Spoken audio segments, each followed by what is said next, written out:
Niretzat ondo jatiak faktore askoren batuketa bat, da, edo, bai, batuketa bat osatzen du. Batetikan, gorputzaren beharrei erantzun inbertzaio, ze gorputzak behar batzuk ditu eta horri erantzun inbertzaio, eta hori argi dago.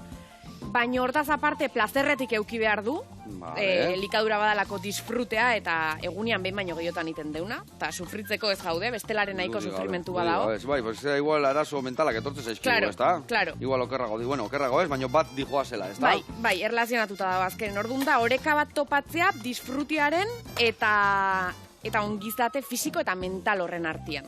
Ez da la erresa, baina bueno. Ez da erresa, ez. Eta orduan, zertan iteu jendiak kalte gehiena, o zertan despistatzen gea? Jendiak jarraitzen dula dietak iten nik ustet. Dietan kontra zaudezu, ez da? Ni dietan kontra nao. Zerren alde zaude, zein behar deu? Zein behar deu? Jakingo banu igualen nintzake ongo.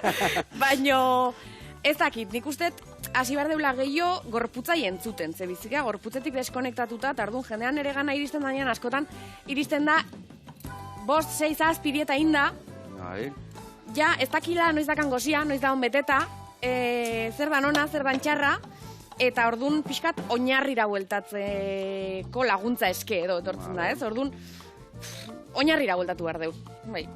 Ni hori bat etorri izan dietista bat esate zigula gutxinez 7 motako ze daudela, ez da? Eta benetakoa bat dala. Askotan batzut dia, ansiedadia, egonezinak, edo aspertzen aizeala, eta azkenian dana jakin kudeatzen dugu.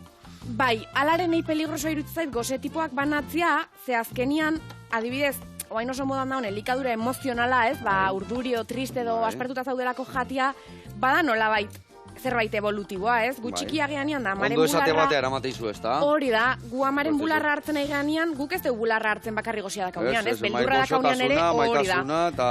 Hori da, orduan, elikagaiekin ere hori topatzen dugu, eta hori ere zilegi da. Arazua zein da, jende askoren tresna bakarra dala, emozioa gestionatzeko. Eta zure tresna bakarra janaria baldin bada, kasu hortan, igual terapia batea jun, eta landu hori, eta topatu erramenta gehiago. Baina bakarra ez dan bitartean, gure parte da baita ere.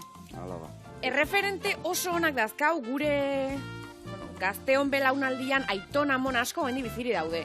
Orduan, hoi dia erreferente mundialak, bai jasangarritasune beira, bai elikagaien aprobetxamentua, bai garaikotasuna, hoi egin bertzai kaso. Ez nutrizionista eta ez ezer. Nire eta hor malaletxen jartzea. Zeratik, ni hainbeste urtian telebistan esaten gixatu inbiar dala, barazki jan berdiala, ez dakize jan berdela, eta guen, YouTuber honek hau esan ditelako, ara ikasu iten, ez da? Bai, hola xagabiltza. Eta esateu hori, inberdula askotan atzea pausu bat, ez da? Eta betiko jaki jan, eta gixatu, eta goiara asko eman, ez da? Bai, oso gutxi emate zaio, gero ez da gutxio.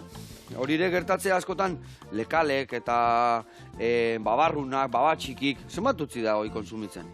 Bai, azkeneko gomendion arabera, denetikan jaten duen pertsona batek janberko lituzke hastian 4 aldiz lekaliak. Eta aztezea galdetzen da inork ez ditu jaten hastian 4 aldiz.